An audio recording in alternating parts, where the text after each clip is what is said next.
Lagi bucengeng yang kerjaan cuma Wangi banget.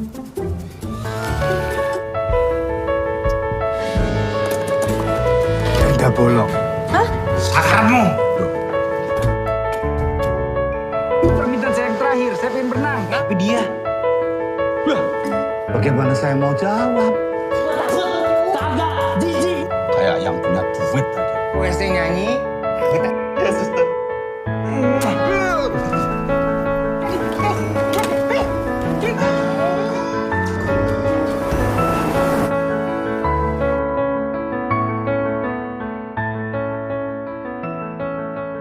Hai guys, di kesempatan kali ini kita akan membahas film horor Indo seru dan epik yang dirilis pada tahun ini berjudul Hello Ghost.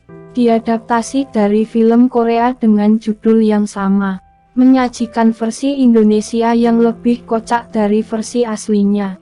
Berkisah tentang pemuda depresi yang berulang kali mencoba menyudahi hidup, namun selalu gagal sampai akhirnya dia bertemu dengan beberapa hantu dengan perbedaan kepribadian.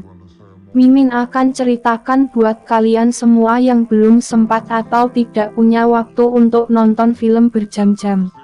Mimin mau ingetin juga, untuk selalu dukung Mimin jangan lupa untuk like, komen, subscribe, dan nyalakan loncengnya. Gratis, terima kasih. Tanpa berlama-lama lagi yuk langsung aja kita ke alur ceritanya.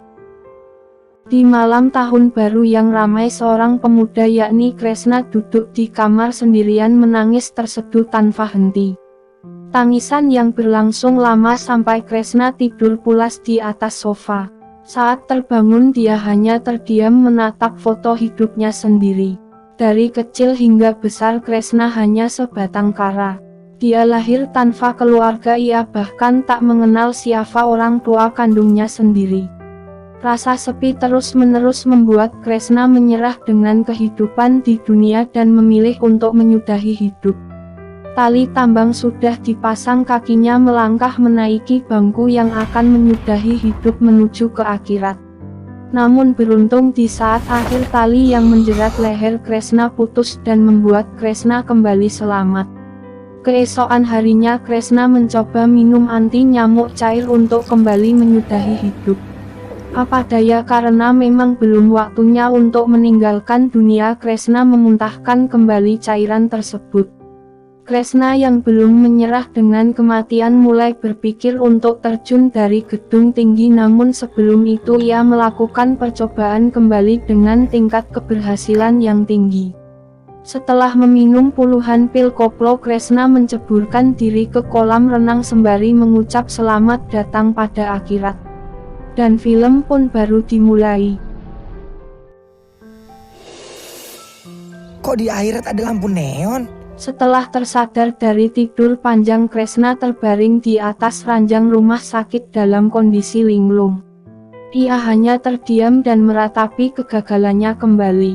Tak berselang lama kepulan asap rokok mengganggu pernafasan Kresna yang terasa semakin sesak. Ternyata seorang pria paruh baya bernama Bima duduk di dekat Kresna sembari menikmati rokok.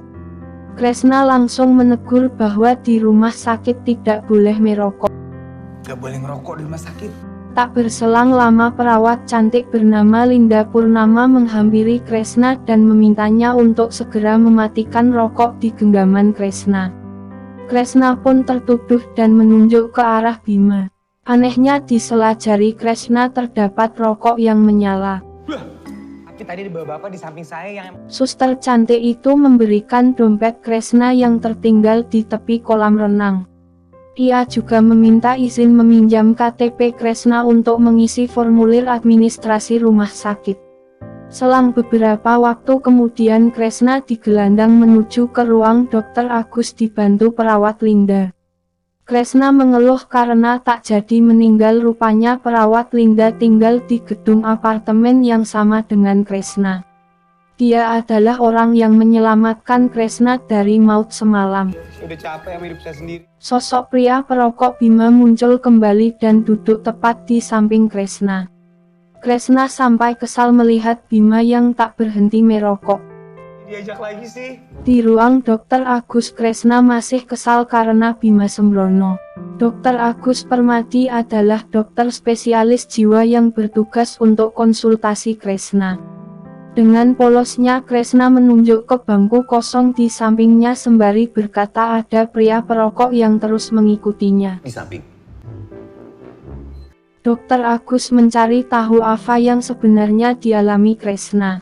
Kresna menjelaskan jika niatnya bunuh diri muncul dari dalam dirinya sendiri. Ia mengaku tak kenal dengan pria perokok yang terus mengikuti dan baru melihat pria itu di rumah sakit. Siapa yang nangis? Sembari mendekati lemari, Kresna berkata mendengar suara wanita yang menangis terseduh-seduh. Saat membuka pintu lemari, ternyata ada seorang wanita yang sesenggukan.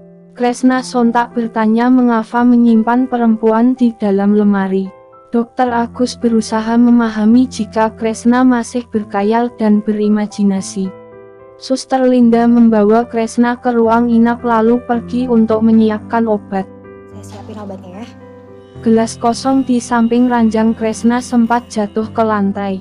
Linda buru-buru membereskan, namun saat ia hendak pergi gelas itu kembali terjatuh. Linda berpikir jika Kresna sengaja menggoda dan hendak mengerjai dirinya. Kresna pun berbicara bukan dia yang menjatuhkan gelas itu namun seseorang yang ada di sebelah meja. Tapi dia... Ternyata sosok hantu mata keranjang bernama Kuatno adalah sang pelakunya. Pria tua itu sengaja menumpahkan gelas ke lantai agar Suster Linda menunduk dengan posisi seksoi. Kesal dengan gelas yang terus-menerus tumpah, Linda kemudian menyita gelas itu. Kresna meyakinkan diri bahwa mereka hanya khayalan semata dan hanya ilusi saja. Setelah Kresna membuka mata maka semua akan menghilang. Tapi ternyata mereka masih ada. Kalian tuh gak nyata. Halo. Mereka bermaksud meminjam tubuh Kresna untuk menuntaskan keinginan mereka di dunia. Kresna pun ketakutan setengah mati. Tak lama ia bertanya pada anak kecil yang lewat di depannya apakah anak itu melihat ada orang terbang. Namun anak kecil itu mengangguk dan malah ikut terbang. Kresna pun masuk selimut ketakutan. Dr. Agus melakukan cek kondisi kesehatan jiwa Kresna. Kresna tidak mengaku jika dirinya masih melihat hantu. Ia berbohong pada Dr. Agus jika semua yang dilihatnya itu hanya khayalan. Karena saya kesepian. Kuatno si mesum saat itu tak bisa menahan hasrat untuk mencium pipi Suster Linda membuat Kresna ikut nyosor. Untungnya Kresna masih tersadar dan menarik bibirnya kembali. Maaf dok. Kresna pun pulang dengan tubuh lesu dan lunglai. Suster Linda sempat menghampiri sembari menyerahkan KTP yang sempat dipinjam dan memberikan nomor kontaknya jika Kresna membutuhkan bantuan. Ternyata hantu dari rumah sakit tadi ikut di punggung Kresna. Ia pun terlihat kelelahan. Sesampainya di tangga naik apartemen, Kresna bertemu dengan Aldi, ayah dari Suster Linda. Aldi heran melihat Kresna sebab melihat cara jalan yang aneh. Aldi mengira dia menderita kencing manis sama seperti dirinya. Kresna tak menjawab dan bertanya balik apa penyakit Aldi hingga membawa botol infus. Dia menjelaskan selain kencing manis ia juga menderita sakit ginjal dan jantung. Setelah Aldi pergi, Kresna meminta para hantu itu untuk turun dari pundaknya karena beban yang terasa semakin berat. Kali ini Kresna bertemu dengan Tante Rosi, pemilik apartemen. Ternyata Kresna terlambat bayar sewa. Kresna meminta tambahan waktu untuk melunasi semua tunggakan. Tante Rosi semakin murka dan mengancam akan mengusir Kresna jika tidak segera bayar. Kotor, pengap, aduh nggak bisa, harus bayar. Untuk membantu, Kuatno merasuki tubuh Kresna dan merayu Tante Rosi. Terpana melihat perubahan sikap Kresna yang tampak dewasa dan berkarisma. Kuatno memanfaatkan kesempatan bersiuman dan mendekatkan kepala Kresna. Namun Kresna terus menahan diri dengan tangannya. Untunglah Kresna tidak jadi mencium Rosi. Akhirnya berhasil Tante Rosi memberi keringanan waktu pada Kresna. Kresna segera masuk kamar dan mengunci rapat pintunya. Saat balik badan tampak para hantu sudah menunggu untuk meminta bantuan. Namun Kresna meminta semua hantu untuk kembali ke rumah sakit dan menemani pasien lainnya. Silakan, kalian kembali ke rumah sakit. Lelah dengan semua hal yang terjadi, Kresna lanjut tidur mengistirahatkan badan sambil memeluk spray hijau kesayangan agar tidur lelap. Malamnya Aldi terlihat makan di pinggir jalan bersama teman sohibnya. Linda baru pulang lalu menegur ayahnya untuk tidak keluar larut malam dan istirahat di rumah. Linda marah melihat sate yang dimakan ayahnya. Ia mengancam akan merawatnya di rumah sakit lagi jika tidak turut pada anjuran dokter dan sembarangan makan. Kresna menonton televisi sendirian di rumah. Berita malam itu mengabarkan kejadian pria menyudahi hidup yang menggunakan gas knalpot dalam mobil. Ia mengurung diri di mobilnya hingga paru keracunan. Lalu channel berita pindah ke channel misteri. Dukun mengatakan jika hantu itu menginginkan sesuatu, mereka ingin menggunakan tubuh Kresna untuk menggapai sesuatu yang belum kesampaian dalam kehidupan mereka sebelumnya. Dan jika Kresna tidak menuruti permintaan terakhir mereka, maka hantu itu akan terus meneror dan menghantui Kresna. Lanjut, Kresna pergi berbelanja di Indo April. Para hantu merasuki tubuh Kresna dan mengambil berbagai macam benda yang mereka inginkan. Berapa bungkus, Mas? Semuanya. Seperti biasa, Kuatno selalu menggunakan kera agar gadis cantik terlihat seksoi. Terima kasih. Kalian kelewatan. Melihat tagihan kasir, Kresna sampai berteriak memaki. Kesal dia berujar bahwa dirinya bukan orang kaya. Meski merasa bersalah, hantu itu tak berhenti mengganggu Kresna. Mereka membuat Kresna untuk makan banyak, bermain sepatu roda, merokok dalam kamar, dan menangis menonton film drama. Karakter dari hantu itu masuk ke dalam tubuh Kresna yang kini jadi beberapa kepribadian berbeda. Pagi harinya Kuatno sudah siap untuk merayu Tante Rosi, si pemilik apartemen. Rayuan maut Kuatno sangat kuat seperti namanya. Kuatno semakin agresif mendekati Tante Rosi. Saat hampir bersiuman, tiba-tiba Kresna menangis terseduh. Rupanya Lita merasuki Kresna. Tak berselang lama suami Tante Rosi pulang ke rumah dan langsung menghajar Kresna yang kepergok berduaan dengan sang istri. Bapak siapa? Lu bayar mahal. Tampak bapak belur Kresna pulang dan menanyakan apa keinginan terakhir para hantu itu agar hidupnya bisa tenang seperti sedia kala. Cika langsung mengangkat tangan dan berkata hendak bermain sepatu roda. Sementara itu Pak Kuatno berkata jika ia ingin radionya kembali. Kresna lalu pergi ke pasar Loa untuk mencari radio milik Kuatno itu. Setelah mencari kesana kemari, ia masih belum menemukan radionya. Kuatno berujar jika radionya memang tidak dijual di pasar Loa. Kresna sempat kesal karena tidak diberitahu sebelumnya. Namun Kuatno berujar jika aturan alam gaib mewajibkan mereka untuk tetap misterius dan tidak sembarangan memberitahu sesuatu pada manusia. Begitu nanya. Kresna lanjut pergi sesuai arahan, yakni ke barbershop Wondo. Kuatno kembali merasuki tubuh Kresna dan bertanya di mana radio miliknya yang dulu dipajang di rak. Wondo menuturkan jika radio usang itu sudah rusak dan dijual ke teman bernama Main yang tinggal dekat pos keamanan.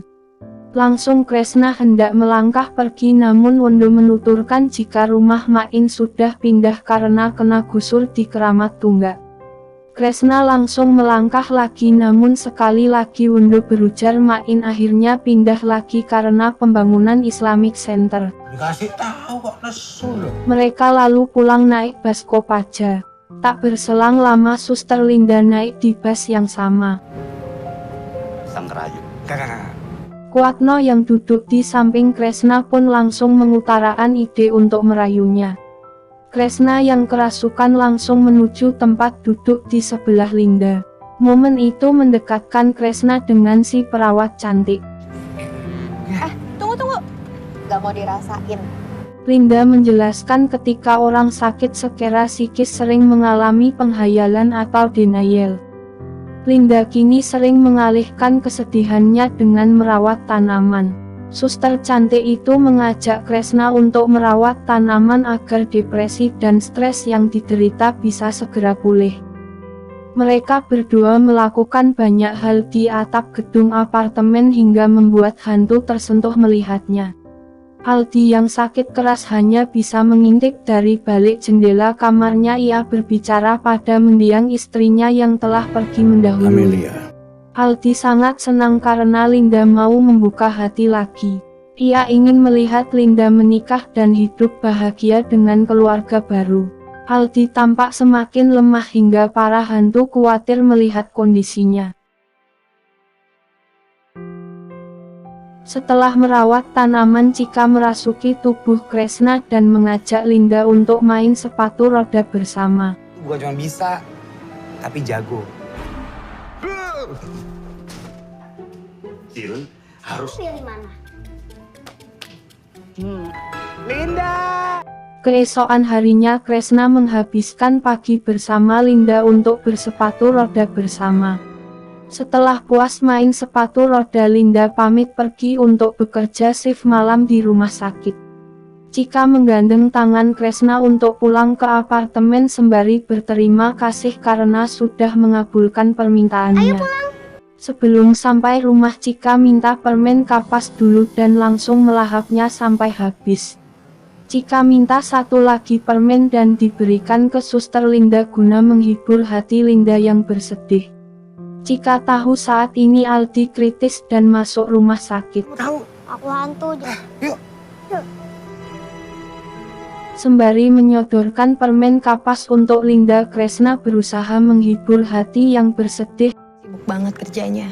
Linda menuturkan saat ayahnya jatuh kritis ia sangat ketakutan.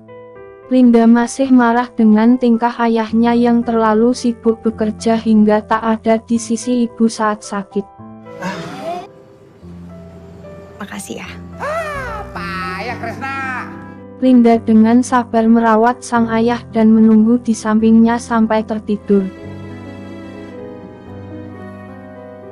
Saat berjalan pulang bersama, Kuatno melihat pamflet berisi informasi Main. Dia sekarang buka praktek penangkapan hantu dan koleksi barang gaib. Esok harinya ia langsung pergi mengunjungi Main sesuai lokasi. Berbagai macam benda keramat tersimpan rapi di ruangan yang mana Main menjelaskan dengan penuh semangat. Kuatno memberikan tanda jika radio miliknya ada di atas rak samping Kresna. Dia mendekati radio perlahan namun Bang Main memergokinya. Bunyi musik sendiri ada. Kresna mengalihkan perhatian Main dan mencuri radio antik itu. Namun Main tak mudah ditipu. Kresna lalu berpura-pura kesurupan hantu penghuni gedung. Mau nyolong radio lo ya? Tinggal di sini lama. Keluar! Dengan Kuatno memberikan efek nafas dingin ke arah Main hingga akhirnya Kresna bisa membawa pulang radio milik Kuatno dan berdansa bersama hantu lainnya. Meski berat, Kresna mulai terbiasa dengan mereka. Ia bahkan merasa tak lagi sepi. Karena keinginan Kuatno telah usai, kini giliran Bima yang meminta bantuan. Paginya Kresna dibawa bergantian naik angkot tanpa tujuan yang jelas. Kenapa nggak bilang? Bima berujar ia mencari mobil yang dulu ia gunakan. 20 tahun lalu Bima adalah supir angkot. Kresna sempat emosi berteriak jika mobil angkutan itu pasti sudah dirongsokkan. Lanjut ke tempat rongsok, Kresna mencari angkot jurusan Depok Pasar Minggu. Kresna hanya butuh melihat jika mobil itu cocok, Kresna akan menyewanya. Ia pun diarahkan ke barisan mobil angkot jadul. Kresna pun mengecek setir kemudinya satu persatu. Beruntung setelah beberapa kali mencoba akhirnya ia menemukan mobil milik Bima. Sambil Bima menyetir, Kresna berujar heran karena Bima bisa penasaran karena hanya ingin jadi supir angkot lagi. Bima akan membawa Kresna ke suatu tempat dan dia dipersilahkan tidur dan akan dibangunkan jika sudah sampai tujuan. Pagi harinya mereka sampai di tujuan Bima yaitu pantai. Bima memaksakan Kresna untuk berenang dan berjanji akan mengajarinya renang. Kresna sempat menolak karena ia sama sekali tak bisa berenang. Gua nggak bisa berenang. Buka bajunya. Bapak lupa ya? Bapak tuh. Hantu lain tampak menyaksikan di dekat mobil sementara Kresna belajar berenang dengan Bima. Setelah puas di laut mereka beristirahat di tepian dan memanggil fotografer untuk foto bersama. Namun hasil foto itu hanya menampilkan Kresna yang berbahagia sendirian. Sebelum pulang Kresna membeli boneka besar untuk dihadiahkan pada Suster Linda. Ia juga menyempatkan diri untuk membeli minuman di warung tepian pantai. Jangan kayak yang punya duit aja. Cincau. Satu ya, Pak. Hingga melintas seorang bapak yang memarahi anaknya. Bima sangat emosi melihat bapak yang kasar pada anaknya sendiri. Bima merasuki tubuh Kresna dan menghentikan si bapak yang memukul anaknya. Kresna membekap pria itu dan memuntir tangannya ke belakang. Karena itu dia dilaporkan keamanan dan berurusan dengan kepolisian setempat.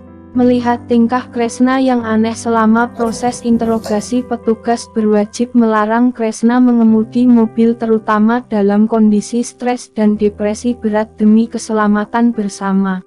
Sembari menunggu Kresna bercerita panjang lebar pada Bima terkait perasaan sepi yang terus ia rasakan sepanjang hidup.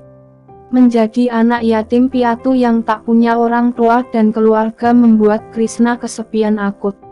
Linda yang mendengar semua cerita itu semakin mengerti mengapa Kresna berulang kali melakukan percobaan bunuh diri. Linda menghampiri Kresna dan mendekatkan telinga ke dadanya. Makasih udah datang.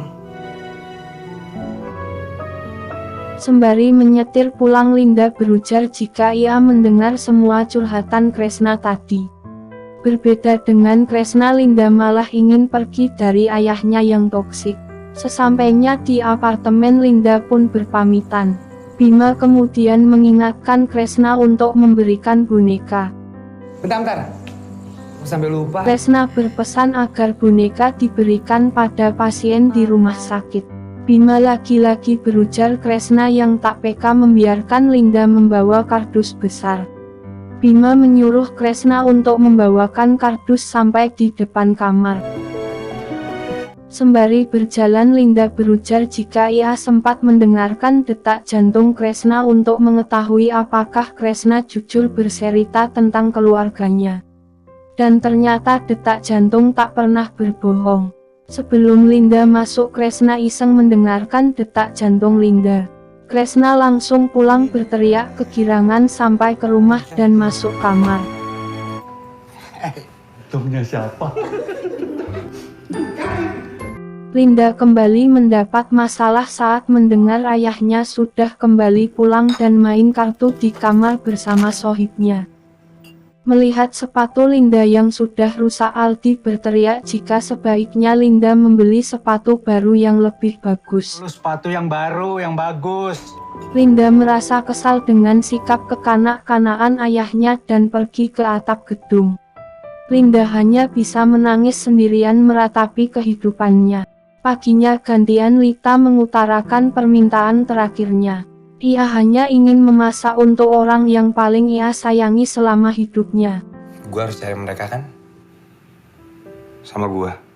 Lita meminta Kresna untuk mengajak Linda makan malam berdua dan mencicipi masakannya. Kresna pun mengajak Linda makan malam. Linda pun setuju. Namun semua berubah saat Aldi keluar dari pintu dan menyarankan Kresna untuk segera menikahi Linda karena umurnya sudah tak lama lagi. Papa, jangan bikin Linda malu. Apa? Mendengar hal itu Linda marah. Ia merasa kesal karena menganggap sang ayah sudah menjengkelkan. Linda jadi menolak keras makan malam dengan Kresna dan segera pergi untuk bekerja. Malamnya Aldi mengunjungi kamar Kresna untuk menyampaikan pesan terakhirnya pada Linda. Anehnya saat itu Aldi bisa melihat para hantu. Ternyata Aldi baru saja meninggal dan arwahnya berkunjung di apartemen Kresna.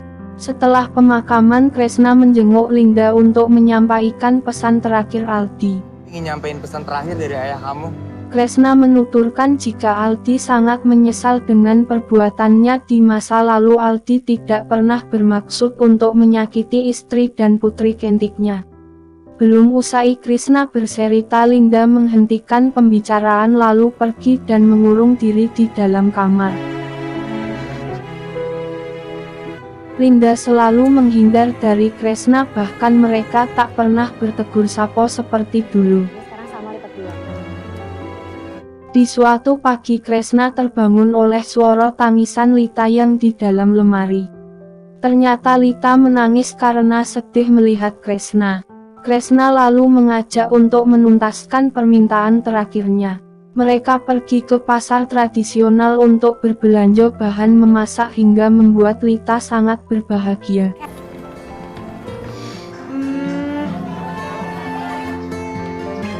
Lanjut, Kresna sibuk memasak dengan Lita. Di waktu yang sama Linda baru teringat untuk membagikan boneka pemberian Kresna pada pasien.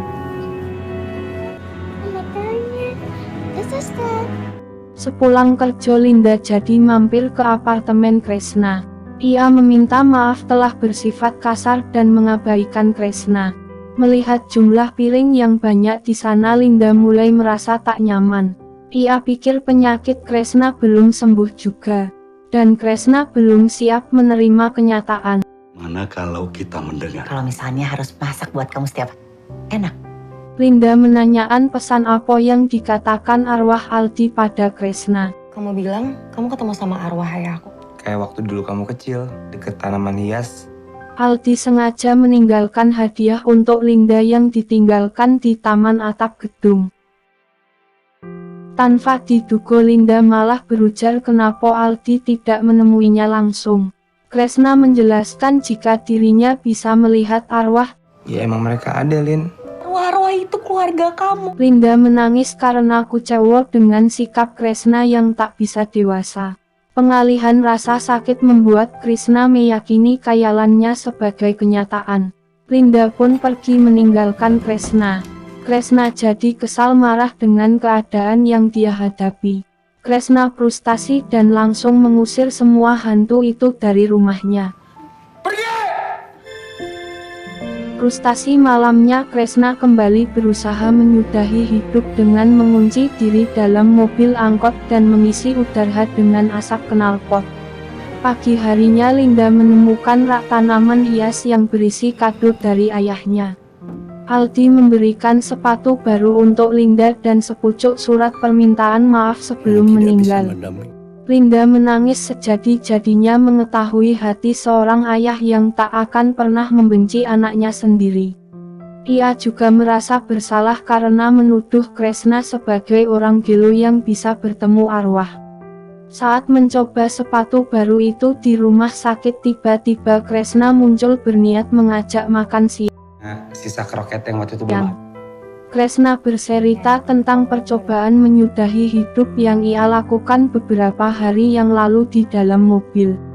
Namun terhenti saat Kresna selalu terbayang dengan Linda. Untuk pertama kalinya Kresna punya alasan kuat untuk bertahan hidup di dunia, yaitu untuk membahagiakan seseorang. Serius nata hidup aku yang baru. Linda turut meminta maaf atas perlakuannya yang menganggap Kresna sebagai orang gelo. Ia tak menduga jika ada manusia yang bisa melihat dan berkomunikasi dengan makhluk gaib. Linda pernah berharap agar bisa lupa ingatan dan sengaja mencelakai diri agar mengalami trauma otak. Aku selalu berharap aku nggak. Bukannya lupa, Linda malah semakin teringat sang ayah yang ternyata juga lebih banyak kenangan bahagia dengannya. Banyak banget kok. Kalau papa aku. Kresna saat itu hendak menyatakan perasaan cintanya pada Linda, namun hatinya berdegup terlalu kencang hingga tak bisa ngomong. Melihat bekal makanan berisi kroket yang dibawa Kresna, Linda mengalihkan pembicaraan dan mencicipi sajian kroketnya. Melihat isi kroket yang unik karena terbuat dari oncom dan kemangi, Linda menanyakan dari mana ide resep Kresna. Karena biasanya kroket berisi wortel dan keju, Kresna dengan santainya menjawab jika resep itu berasal dari sang ibu yang dulu pernah berkata jika daun kemangi sangat baik untuk kesehatan jantung. Seketika itu ingatan Kresna mundur jauh ke masa kecil saat ia tinggal bersama sang ibu. Soalnya mamaku juga pernah ngomong. Oncom, daun kemangi. Rita tak pernah lupa menyajikan masakan kesukaan Kresna dan berbelanja di pasar bersama. Kresna kecil pernah berjanji akan menemani sang ibu belanja di pasar lagi setelah dewasa nanti. Mengingat semua kenangan indah masa kecil yang tertutup oleh kejadian traumatis dalam hidup, Kresna langsung lari pulang ke apartemen untuk bertemu lagi dengan arwah keluarganya. Dalam perjalanan itu ia mengingat kakak kandungnya jika mengajarkan sepatu roda. Kuatno adalah kakek yang suka menghibur. Saat cukur diunduh, Bima adalah ayah Kresna yang berjanji untuk mengajarkan Kera berenang di pantai. Saat itu Bima membawa mobil angkot untuk berlibur ke pantai bersama. Rita sudah menyiapkan bekal kroket sementara dua anak itu minta permen kapas. Kuatno meminjam radio undu. Mereka pergi bersama hingga kecelakaan hebat menghancurkan mobil angkot kuning itu.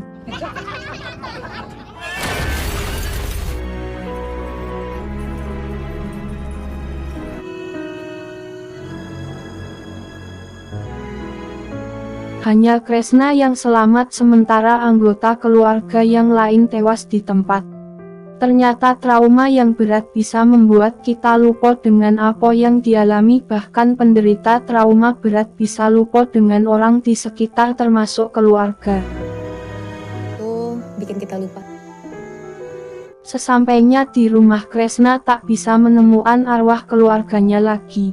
Meski menangis dan berteriak memohon untuk bertemu lagi, arwah itu tetap tak akan pernah kembali. Kalian di mana? Kalian boleh ganggu? Kalian di mana? Dalam keputusasaan, Cika kecil kembali muncul di belakang. Cika mengungkapkan betapa ia sangat menyayangi adiknya. Kuatno juga muncul di sudut rumah memberi nasihat agar Kresna mengikuti kata hati. Bima sebagai ayah meminta maaf karena membuat Kresna menunggu lama untuk bertemu dengan dirinya. Hingga sosok terakhir adalah Mama Lita yang menyambut putra kesayangannya dengan penuh haru dan bahagia. Ia akan selalu mendampingi Kresna dimanapun ia berada. Mereka pun saling berpelukan dan memberi nasihat terakhir agar Kresna tidak mencoba menyudahi diri lagi. Ternyata selama ini keluarga itulah yang menggagalkan semua rencana menyudahi diri Kresna.